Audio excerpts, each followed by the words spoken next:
The Stoic Origins, Zeno and his lesson. What if losing everything was the moment your real life began? Could a shipwreck at sea lead not to ruin but to revelation? And what if calm acceptance, not panic, became your greatest superpower? In the bustling ancient city of Cyprus around 300 BC, there lived a wealthy merchant named Zeno. Known across the Mediterranean for his thriving trade, Zeno seemed to have everything: wealth, success, and security. But as fate would have it, one voyage from Phoenicia to Piraeus changed everything. His ship, carrying a cargo he had built his fortune upon, was swallowed by the sea. In a single moment, a lifetime of work was lost. Not due to poor planning or bad decisions, but to the uncontrollable power of nature. Zeno of Citium, born around 336 BCE in the Cypriot city of Citium, was the founder of Stoicism, one of the most enduring schools of ancient philosophy. After a shipwreck left him stranded in Athens, Zeno immersed himself in philosophy, eventually establishing his own school around 300 BCE at the Stoa Poikile, painted porch, which gave Stoicism its name. His teachings emphasized virtue, reason, and harmony with nature. Ancient sources like Diogenes Laertius and records of contemporaries such as Epicurus and Cleanthes affirm Zeno's legacy, securing his place as a historically documented and transformative figure in Western thought. Now pause and imagine you are Zeno. You've just watched your legacy disappear beneath the waves. Would you rage against the heavens? Collapse in despair? Most of us would, but Zeno didn't. And that moment, one of total loss, became the beginning of something extraordinary. Instead of allowing devastation to consume him, Zeno chose a different path. He wandered into a bookstore in Athens, stumbled upon the works of Socrates, and began a new journey, a philosophical one. This loss, rather than breaking him, redirected his life. From the ashes of personal ruin, he gave birth to something timeless: Stoicism. Zeno taught that while we can't always control what happens to us, we always have the power to choose our response. That single idea, control your reaction, not the world, lies at the heart of Stoicism. It's a mindset, rooted not in avoidance of emotion, but in the mastery of it.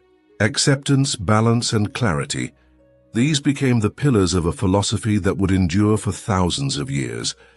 Rather than mourning what was lost, Zeno turned inward. He embraced composure over chaos. He rejected emotional extremes in favor of grounded resilience. Stoicism, as he founded it, wasn't about being cold or detached. It was about being unshakable. It was about meeting life with steady eyes and a calm mind. Too often today, people misunderstand Stoicism as emotional numbness. But the original Stoics didn't deny emotion. They simply refused to let emotions control them. They saw Stoicism not as a shield from pain, but as a compass through it, a way to navigate life's storms with dignity, discipline, and purpose. Stoicism evolved into more than a way to manage emotions.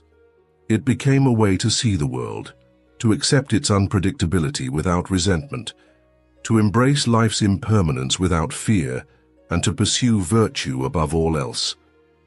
For Zeno and those who followed him, it wasn't just philosophy. It was a way of being. What's powerful is that the Stoics didn't lock their ideas away in ivory towers or royal courts. They believed Stoic wisdom should be shared with everyone, in public spaces, in crowded streets, in everyday conversations. They taught in open forums, believing that philosophy, like sunlight, should touch everyone equally. And because of that, Stoicism spread. It wasn't confined to scholars or kings. It became a philosophy for the many, from the slave Epictetus, whose name literally means acquired, to the great statesman Seneca, and even to Marcus Aurelius, one of the most powerful rulers in history. These men didn't just study Stoicism, they lived it. They embodied its virtues through every hardship, every injustice, every responsibility, and their words, etched into history, continue to offer guidance today. They remind us that wisdom isn't about controlling the world, it's about mastering ourselves within it. The early Stoics also stood for equality and unity. They rejected the barriers of class and status. They even coined the word cosmopolitan, meaning citizen of the world, a radical idea at the time. Today, we associate that word with global cities like New York or London, places known for their diversity. But for the Stoics, it was about recognizing our shared humanity. In their teachings, Stoicism wasn't just a personal practice, it was a social commitment. They believed in justice, in fairness, in living in harmony with others. Their message was simple but revolutionary. The wise person belongs not to a tribe, but to the world. And this is why Zeno's shipwreck, that moment of utter loss, still matters. Because what followed wasn't just personal resilience, it was the birth of a philosophy that continues to help us live with courage, humility, and peace in a world full of chaos. So the next time life hits you hard, when things fall apart and the storm is loud, remember Zeno. Remember the man who lost everything and found something greater. Now let's continue this journey, because what Zeno began, others refine. And on the next page, we'll meet the Stoics who carried the torch and learn how their words can help shape your mindset today. Previously, we reflected on Zeno's transformation, how a single uncontrollable disaster shifted his entire perspective and laid the foundation for Stoicism. Now we journey deeper into the soul of this philosophy, examining not only who could pursue it, but why its wisdom continues to speak so powerfully across generations. At the time Stoicism was born, society was heavily stratified. Women were denied access to philosophy and higher education, their voices excluded from intellectual circles.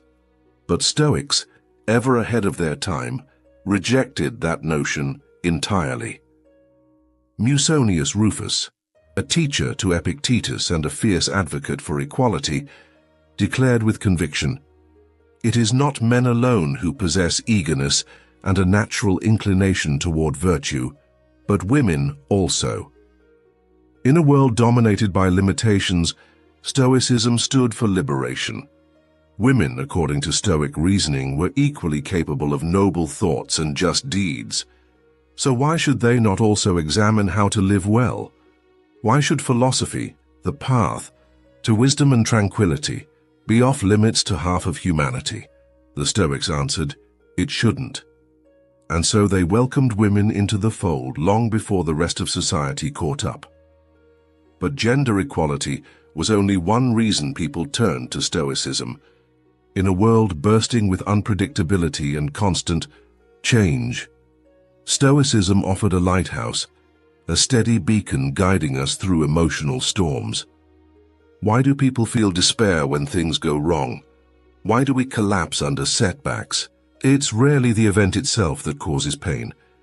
More often it's our surprise at its arrival.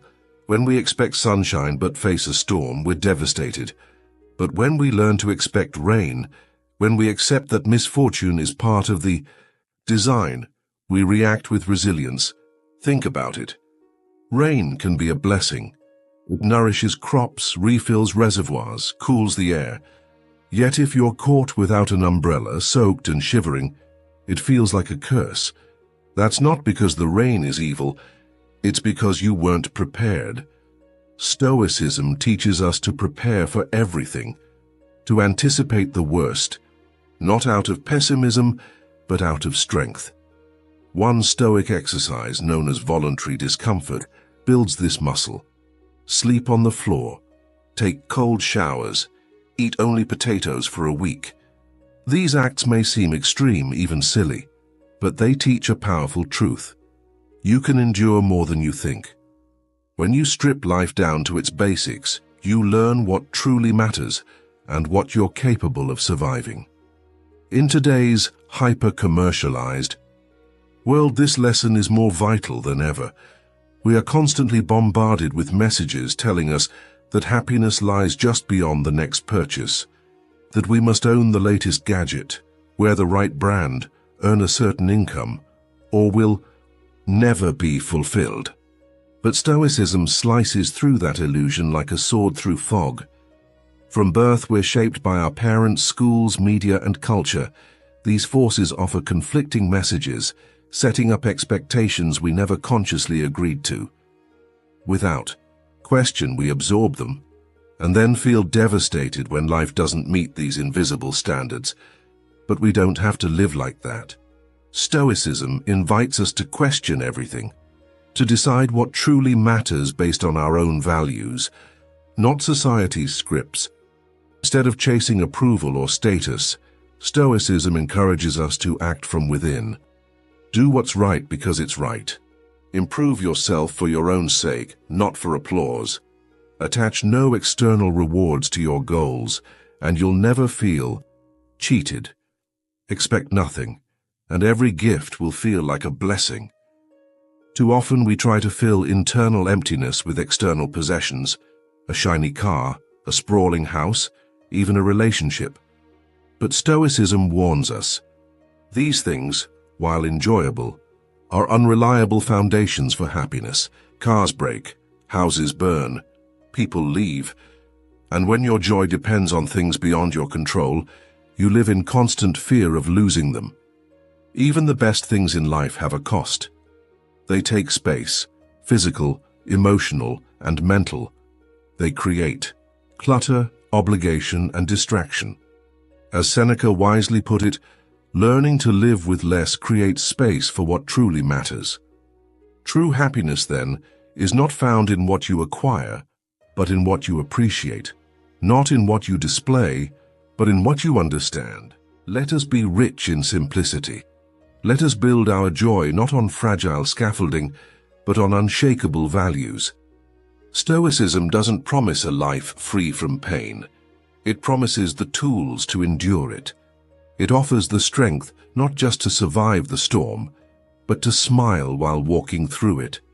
And as we turn the page, we'll explore how Stoicism's influence reached from slaves to emperors, and why its call to justice, unity, and moral courage remains as urgent today as it was 2,000 years ago.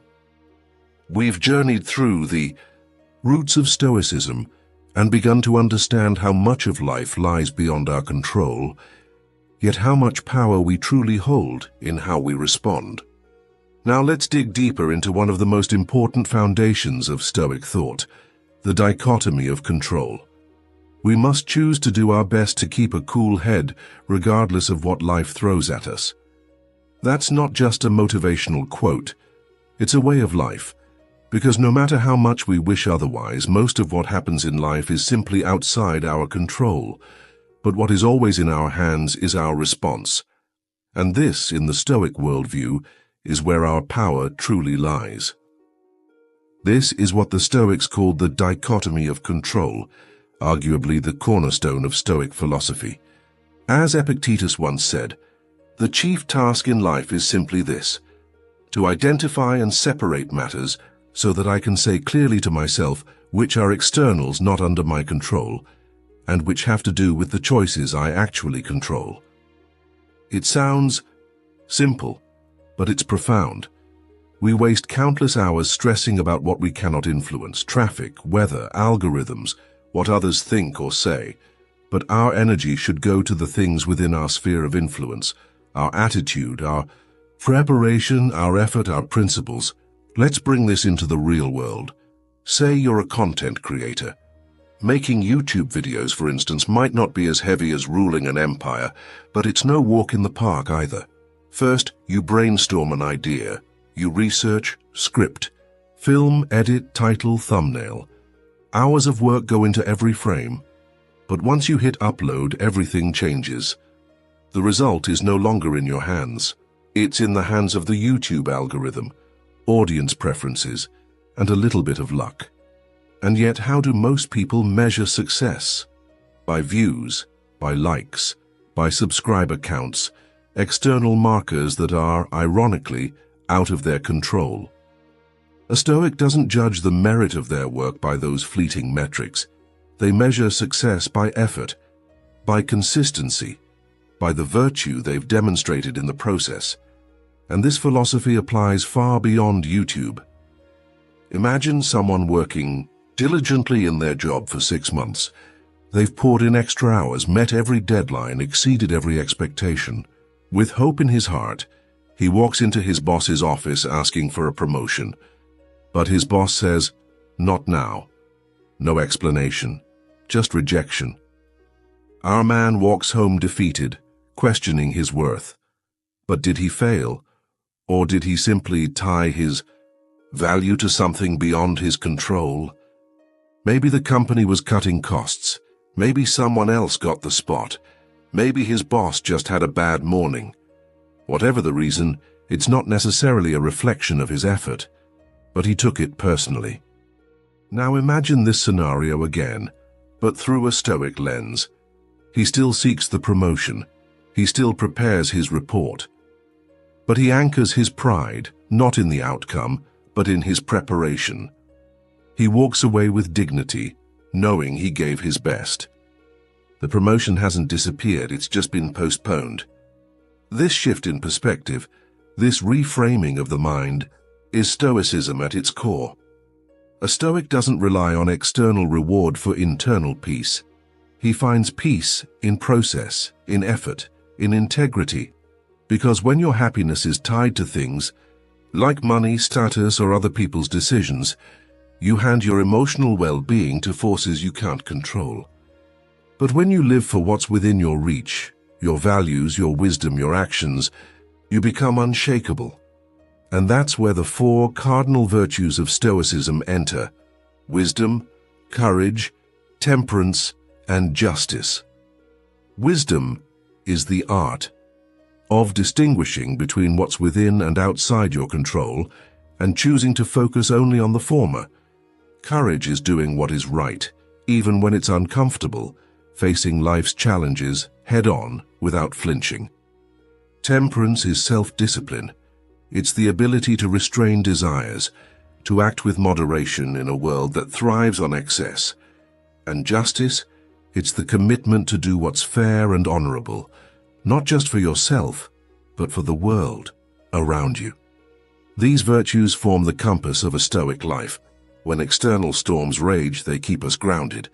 When success feels far, they remind us that effort is enough. And when setbacks come, they offer us the grace to endure and rise again. As we close this chapter, ask yourself, what have I been measuring my worth by? The answer may reveal more than you expect. Now let's continue. In the next segment, we'll explore how these ancient lessons can anchor us in today's fast-paced, emotionally charged world and teach us to lead with intention, not impulse. We've journeyed through the timeless wisdom of Stoicism, through its virtues, its practices, and the quiet strength it instills in anyone willing to walk its path. Now we find ourselves at the conclusion of this chapter. But as every Stoic knows, the end is never truly the end. It is only the beginning of understanding. Viktor Frankl once said, "Between stimulus and response there is a space. In that space is our power to choose our response. That space is where Stoicism lives. In every moment of choice, when life presses in, when people misunderstand you, when plans fall apart, you are invited to pause, to breathe, to remember what is truly yours to control." The Stoics gave us 4 great virtues: wisdom, courage, temperance, and justice. These aren't abstract ideals, they're the tools of daily life. Wisdom teaches us to discern what is within our power. Courage allows us to persist and resist when the world pushes against us. Temperance reminds us that more is not better, balance is. And justice, the highest of all, binds us to one another in the moral contract of being human. True Stoics don't seek wealth, praise, or permanence. They seek truth. They seek to live rightly, no matter the outcome. Nelson Mandela, even after 27 years in prison, emerged not seeking revenge but reconciliation. Why? Because he understood, like Marcus Aurelius, that we are born not to harm one another, but to serve one another. His path of healing wasn't weakness. It was strength in its highest form. And in modern therapy, Stoicism's fingerprints are everywhere. Rational emotive behavior therapy, logotherapy, cognitive behavioral therapy. Each one is rooted in the same soil the Stoics planted centuries ago, the belief that our thoughts, more than our circumstances, determine our well-being. This is the gift of Stoicism. It gives us clarity when the world is noisy. It offers stillness when everything else is chaos. It reminds us that while we may not control the winds, we always control the set of our sails. So if life brings ruin like it did for Zeno when he lost his ship, remember, perhaps your real journey is only just beginning. Everything ends, but everything begins too. Let go of what you cannot change. Hold firm to what you can. Live with intention, with wisdom, and with a heart that stays steady no matter the storm. That is the way of the Stoic. When the dust of life settles and the noise of the world fades into silence, what remains is the strength of your mind and the depth of your spirit. This journey through Stoicism has not been a retreat from life, but a return to it. We've walked beside Zeno, who lost everything and found philosophy. We've sat with Marcus Aurelius under the stars of Roman nights, learning that the weight of an empire is no heavier than the burden of a restless mind. We've listened to Epictetus, once a slave, who reminded us that freedom is not given, it is realized within. From the unpredictability of fate to the fragility of emotion, the Stoics taught us not to deny our humanity, but to master it. They showed us that control lies not in the world, but in our perception of it. That to live well is to live with virtue, guided by reason, courage, temperance, and justice. We've learned that pain is not the end, but the forge. That discomfort is not a curse, but the soil where resilience grows. We've embraced the art of letting go, of attachments, of illusions, of the desperate need for things beyond our control. We've seen that the richest life is not one adorned with gold, but one grounded in clarity, discipline, and peace. To be mentally undefeatable is not to feel nothing. It is to feel deeply, yet remain rooted. It is to love without clinging, to lose without breaking, and to act with conviction, even when no one is watching. You do not need more time, more things, or more applause. You need only yourself, fully present, fully aware, and fully aligned with what is true. So when storms come, and they will, stand still like a marble statue beneath lightning. When noise surrounds you, and it will, return to silence. When life asks, what kind of person are you? Answer, not with words, but with the grace of your actions. Because the Stoic path is not a road to invincibility, it is the quiet triumph of self-mastery. If this journey stirred something in you, a spark of strength, a breath of clarity, then take a moment to subscribe. Tap the bell to stay connected. Share your thoughts in the comments. Even one insight can light someone else's path. And if you know someone walking through fire, send this to them. They may find the armor they need here. Until we meet again, stay grounded, stay sharp, stay unshaken. And remember, you are stronger than you think.